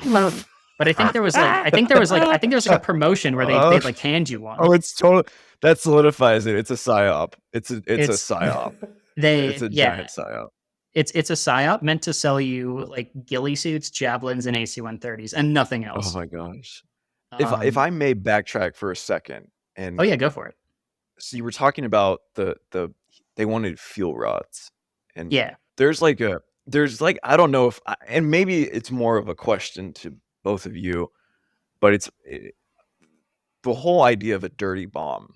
I feel as though that is a very like hyperbolic kind of like fear that is promoted, like they're gonna make a dirty bomb. Like from my understanding, and I think I've written an article, shameless plug, I've written an article Yes, about you this, did. You about did. the possibility of hospitals that have, you know, radioactive materials from say x-rays and cancer kind of treatments, and the possibility of those having materials that are easily accessible because it's a hospital and they don't have like, you know, layers of security, and like what if a bad actor was to get a hold of those materials and use it to quote unquote make a dirty bomb.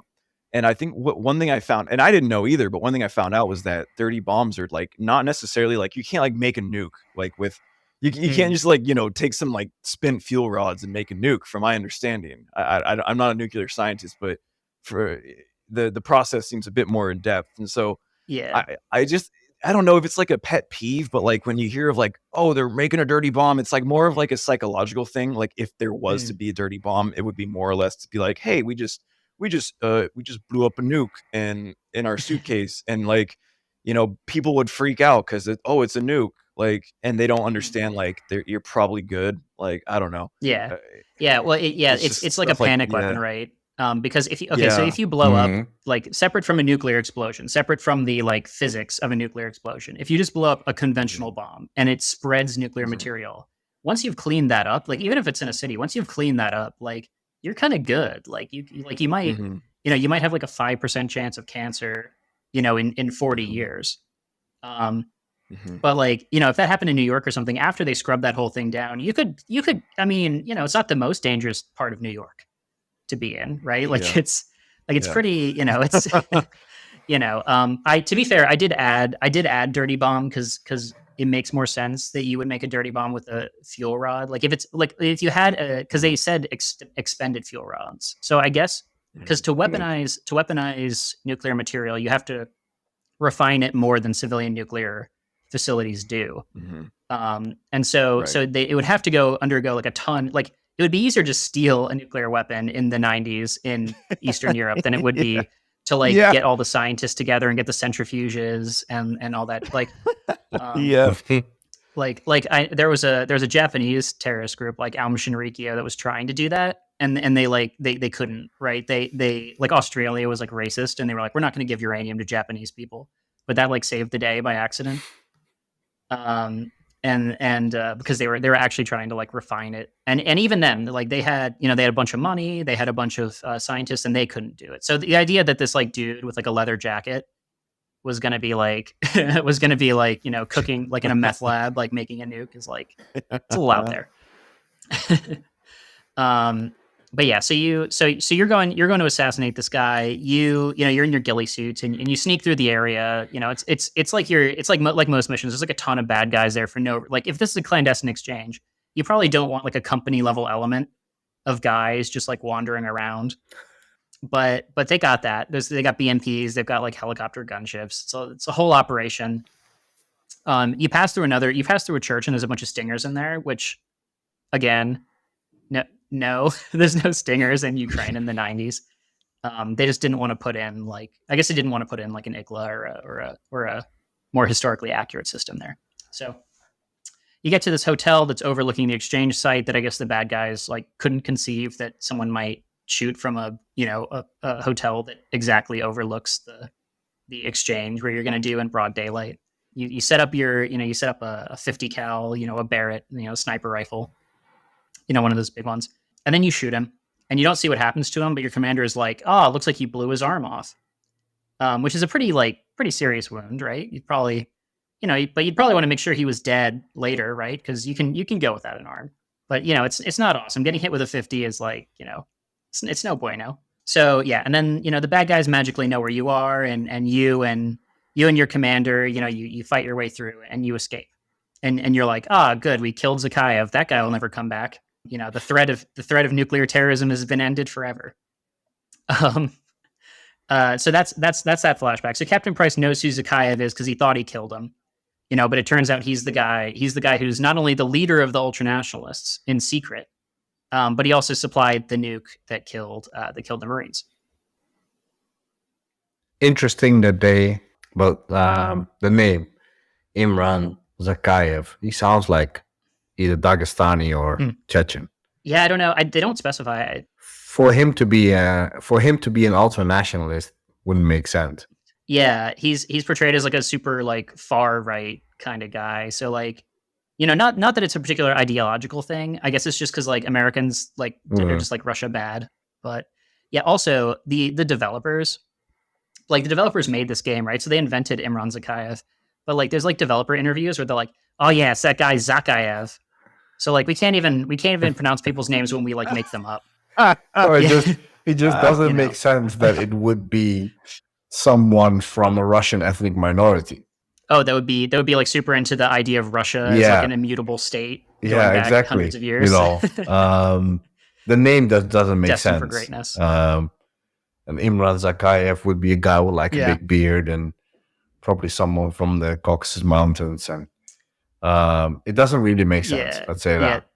This guy, he's got like a shaved head, and he'd have an eye patch, but he's got one arm, right? And he's got like a leather jacket, and he walks around with like a desert eagle. Of course, one hand shooting a desert eagle. Well, this also Call of Duty was really like one of the other things that they really put forward was like the desert eagle as like this like cool gun that people use in war, and especially like gold plated desert eagles because you could unlock a gold version of the gun. They're like, oh, which like that was I grew up playing Counter-Strike, and that was a huge element of Counter-Strike. Like that predates this, so it's interesting. Yeah, like so you saw it. So like Dirty Harry actually uses the precursor to like the Desert Eagle in like the 80s. Oh yeah, and I think it's in like the 30s. He's like he like goes on like a sales pitch in the middle of the movie. And Counter-Strike has the Desert Eagle as well. I think there are some other ones, but like it's sort of hard to. Like so many people played Call of Duty 4 and like a kind of new audience to military shooters, like bros. So were this playing, is like, so this is like what kind of launched like the idea of the Desert Eagle to the mainstream versus. Yeah. I mean, so like within like military, like within gun people circles, right? Like warlords and stuff were like, I want the biggest possible handgun and I want it in tiger print. Right. And so like they were sort of popular there. And I mean, it's, and like, the Javelin missile launcher was known before and the AC-130 was known before, but they basically really just put a layer of like polish on all these things and presented it to you as like a badass thing to like see and do and have. And like, and the game is so intent on selling you on the idea that this is what modern warfare is like, that they're doing a sleight of hand. They're like, this is what war is. War is all these products that you can buy, except javelins. You can't buy one of those, but it's like that sort of thing. And I know there were some interviews I saw of like actual AC-130 gunners. Cause it turns out like if you're an AC-130 gunner, you get like a bunch of heavy metal poisoning. Cause you're like, you're essentially you're in a contained pressurized space, but you're firing all these weapons. So all the gases and things that go out on the range are actually in the air.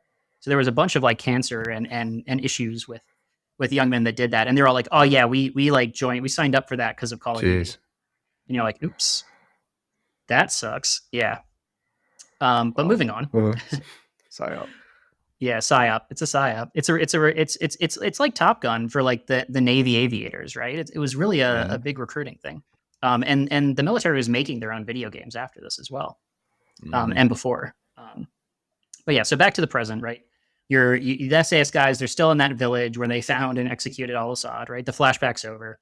And then the ultranationalists realize that you've killed hundreds of them and taken their VIP that can unravel their entire conspiracy. So they counterattack, right? And they want to attack this village. And there's like 4 of you, like SAS guys. And so, the plan is, right, you're gonna set up like layers of defense, right? And you're gonna have some mines and you're gonna funnel people in and you're going to work your way back up the hill, and then you're going to get evac'd at the top of the hill, so the helicopter can grab you. So you do that, and it goes fine, right? You hold them off long enough, and then command gets on, and they're like, actually, we're not going to evac you. There's a bunch of AA in the area, and you're like, oh, Now AA matters, now that it's convenient for the plot. So the game, and also this entire time you're calling down US airstrikes. So like you're calling in, I think they look like F-15s. I don't really see, you can't really see, but you call in a precise point and they bomb that precise point. And you can call it in one after the other. So if you do it right, you can see like 40 aircraft in the sky, at the same time flying over the target. So this is a pretty open airspace, I would say. Also, the Russians are gone. Like the Russians who helped you take it. Yeah. But yeah, so that airspace is apparently dangerous now. So you run all the way back down. You run past all the things. You run past all the enemies, and then you get to the bottom, and the guys that evac you are Americans, and it's Staff Sergeant Griggs, who was just in the Middle East like 2 days earlier. They stuck this guy. They stuck this guy, this exhausted and shell-shocked guy who's been in combat for like a week, instead of like, an operator from like the CIA or the Navy SEALs or Delta Force or SOCIR or MARSOC or anyone else. They throw. They're like, Griggs, you this is personal for you. We're going to throw it. So the rest of the game, and there's only a couple missions left, are joint operations, right? So now they show like the SAS crest and the U.S. Marine Corps crest, and they're like joint operations. They maybe they have a challenge coin or something. So now it's like Captain Price and Griggs. And it's funny because Griggs is like this dude from New York. He's like, oh, I'm a New Yorker, and Captain Price is like super British, and so they like play off each other and stuff. So that's fun. You don't know where Zakhaev is, right? Even though he's like the big bad. So what you do is you try and get his son, because his son's out and about. So you go and you ambush this convoy of ultranationalists. And it turns out ambushing a convoy is not a great way to capture someone alive. It's a massive gunfight. So he escapes on foot. You chase after him. You corner him on this rooftop. And Gaz, one of the SAS guys, is like, "Oh, can I shoot him in the leg?" And Captain Price is like, "No, don't shoot people in the legs. That's actually usually kills them." Which is funny because future games you shoot people in the legs all the time, and they're like, "Oh, that'll wound him, so we don't kill him." But like you've got a lot of blood in your legs, and you do need that to live. But anyway, so you go to approach him to restrain him, and he shoots himself, and the son shoots himself in the head. So that sort of ends that lead for you. But fortunately, Zakhaev is a little bit miffed about his son dying, right, in a horrible way. He's overcome with grief.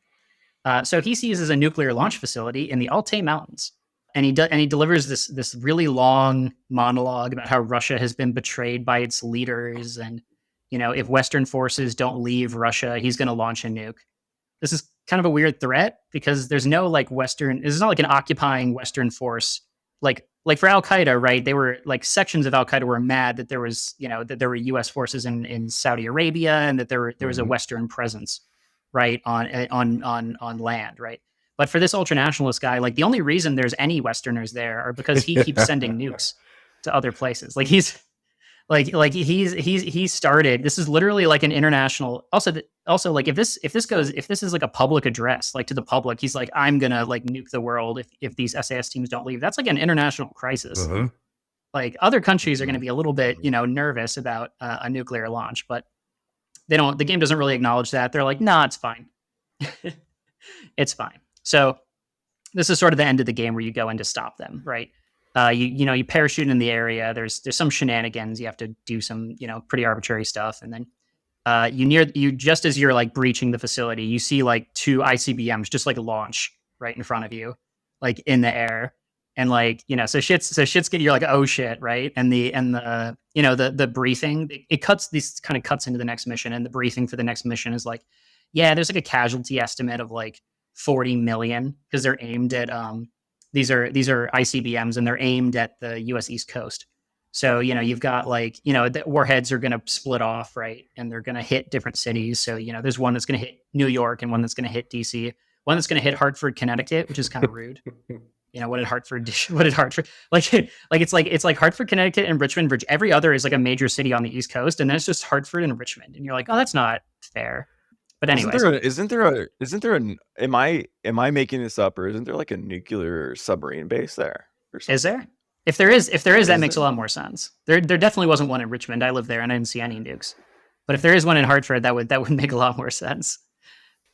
So you're running into this facility, right? And command's like, we're getting the abort codes from the Russians. The Russians are holding off because they don't want to give us the abort codes because we're a special forces team operating in their country. So we're not just going to give you nuclear abort codes. But and there's a question of sovereignty there, right? Like, shouldn't Russia be able to abort the nuclear missiles? Because for those that don't know, most nuclear missiles, you can blow them up in air, right? So you can get 95% of the way towards nuclear war, and then ideally, if your system's working right, you can blow up your own missiles without detonating the nuclear warheads and sort of stop the war before it starts. If I may, real quick, I have to issue a second correction. Hartford is very landlocked. I was thinking about that. I was like, even me as a non-American, I was surprised by that. Yeah, no, New Haven's.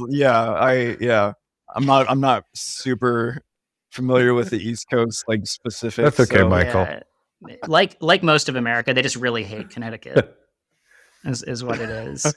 That's why they send two nukes to New Jersey for the same reason. New Haven is the town that I think I was mistaking it for. That one is on the coast. I mean, if you're anywhere in Connecticut and a nuke goes off in Connecticut, that's not it's not awesome. Yeah. But yeah, so you guys, you shoot your way through this facility, past like the missiles themselves. It's an underground facility, so you're shooting past the missiles themselves. So it's sort of like Hunt for Red October, if you've seen that movie. Like you're like taking cover behind like the big nuclear missile. They don't really mention it, but like it's nearing the East Coast, so the U.S. like should have been activating whatever missile defenses that it actually has, like whatever sort of countermeasures that exist for an actual nuclear war. But they don't mention that. I guess they trust that the SAS will do it. So so you input the abort codes. Unfortunately, the keyboard's in English, so you can do that. And you save the day. The missiles detonate harmlessly above the sea, and they all fall in. And that's great for humanity. It's not great for you though, because you're still in the facility, and there's a bunch of ultranationalists heading to the facility. So you gotta make your escape here. You gotta run.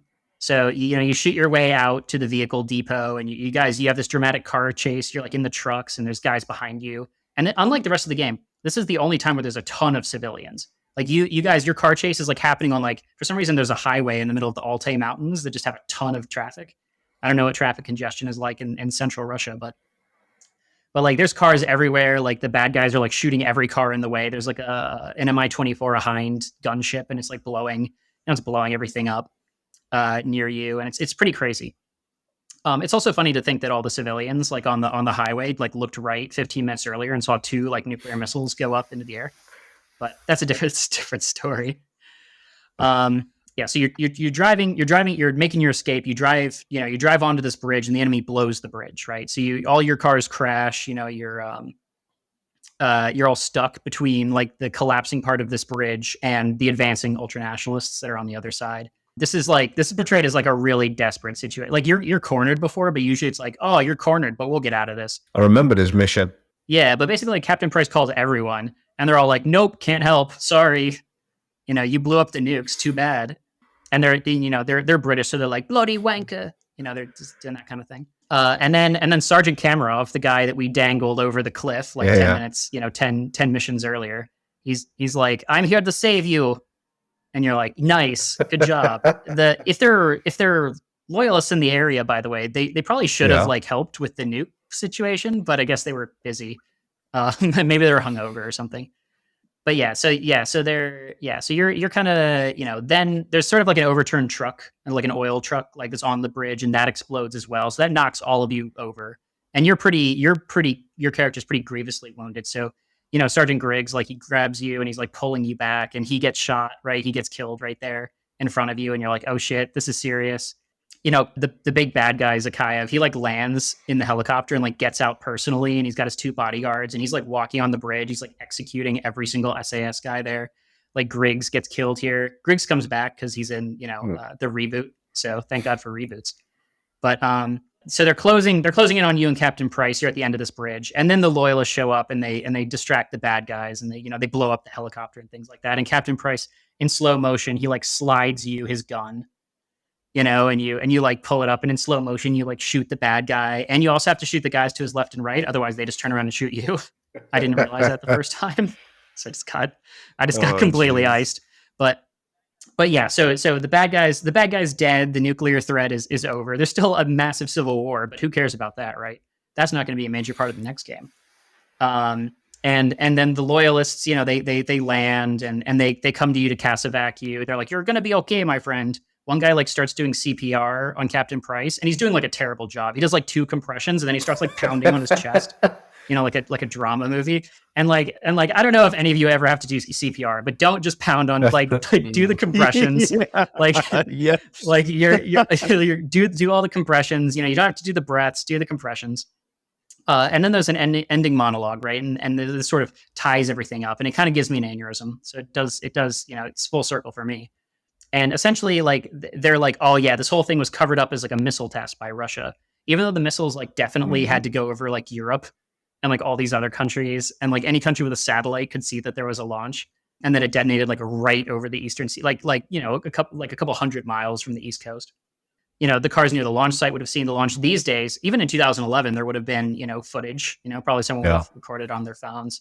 And then Zakhaev probably, that big scary monologue, I guess he gave it to himself, or like he didn't put it out on the right channels or something, or maybe he doesn't have that many followers on YouTube or something. Or it was being jammed. Yeah, probably being jammed. That would be cool if they like, actually did that instead of just, forgetting.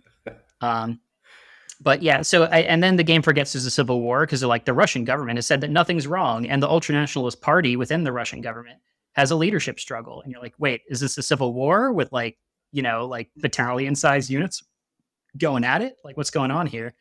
But the ultranationalist thing is kind of relevant for the next couple games. And then they end it full circle. They're like, oh, by the way, the ship that was in the Bering Strait, like we called off the search for it because like, it's missing. And sometimes ships go missing in a storm.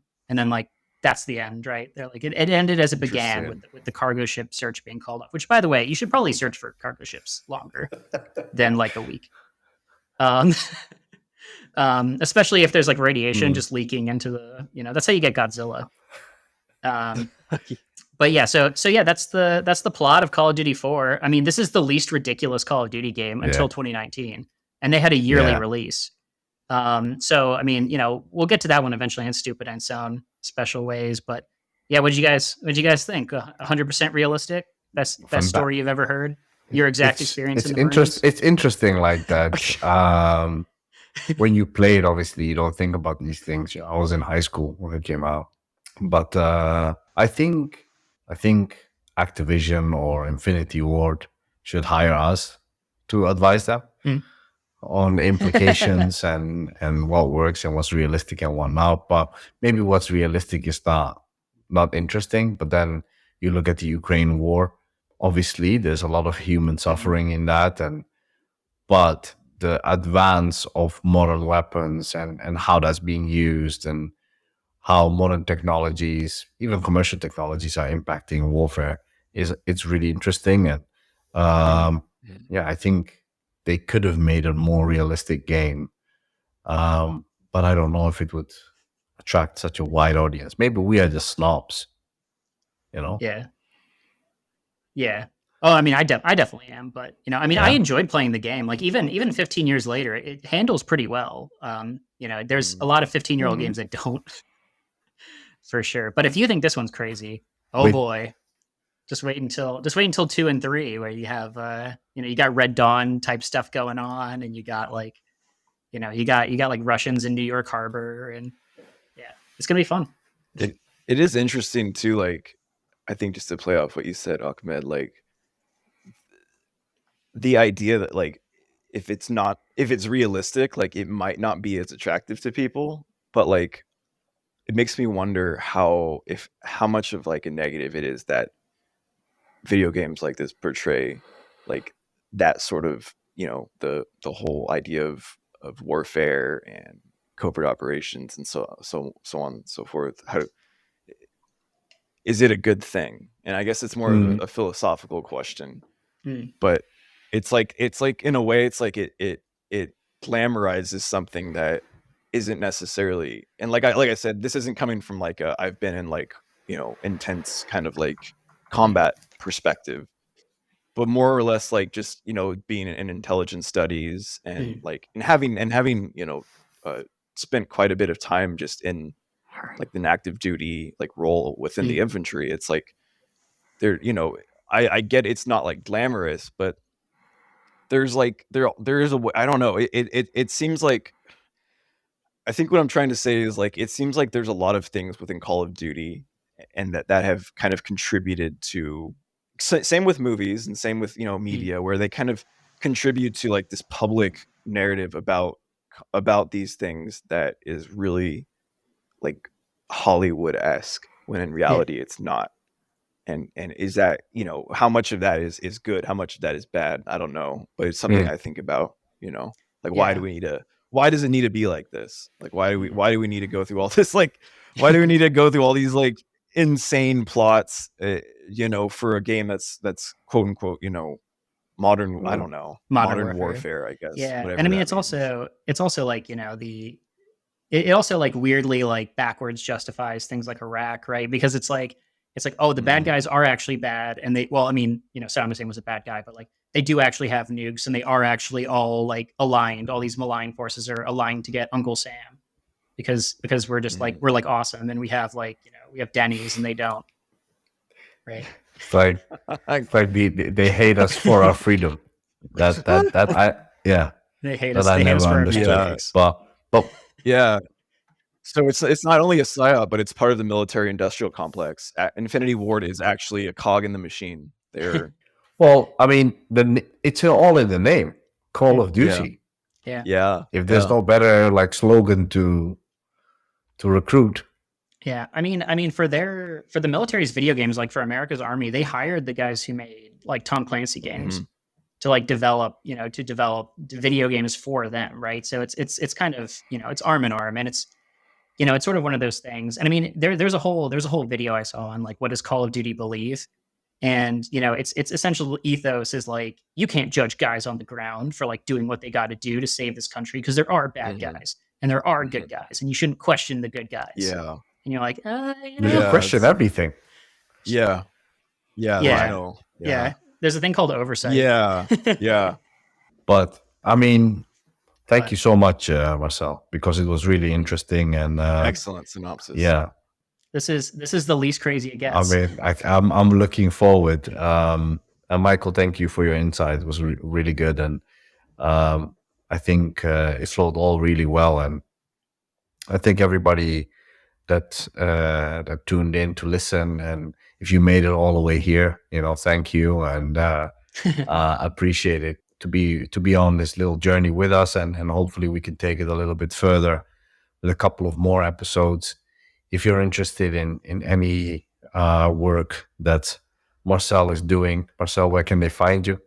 They can find me on Twitter at Plichta_Marcel. I'm sure that'll be in the show notes because it's impossible to spell. Yeah, it will be. And then I also have some articles on Grey Dynamics. I got a good one on how to brief. There you go. There you go. That's less Call of Duty. That's more like professional. Yeah. That's where you get if they wanted to do the missions properly. Michael, what about you? Yeah, you can find my work at Grey Dynamics. Regular contributor there. I actually just made a Twitter, like a personal Twitter. So it's M_Ellmer. I have like 2 followers. Well, we'll start following you to that. You're about to have making moves into the future here. So. All right, we will add that, guys. If you're listening to this, then follow Michael, will you? He has a lot to say, and please do. And probably the most, not probably, this is factual, most prolific writer that we at Grey Dynamics have. I think most articles ever written by anybody. So there you go. But thank you guys both. Marcel, thank you, because I know you've been preparing this for a while.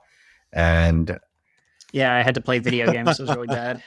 It's a hard time. Yeah, I'm so sorry for you there. But yeah, thank you guys. And I hope to see you guys in the next episode. Might be the same people, might be a different setup, might be different people. We keep that a little bit a mystery. And follow us on all social media at Grey Dynamics. We're very active on Instagram and Twitter, also on LinkedIn. Gray Dynamics Ltd on Facebook. If you're a little bit older, we're not on TikTok and Snap, but and the main one obviously is graydynamics.com. It's where you can find us, publish daily, and follow our newsletter where you can get insights. You can find out what the podcast is going to be about and what type of work we are doing and what we're doing offline. And if you have any questions, please email us.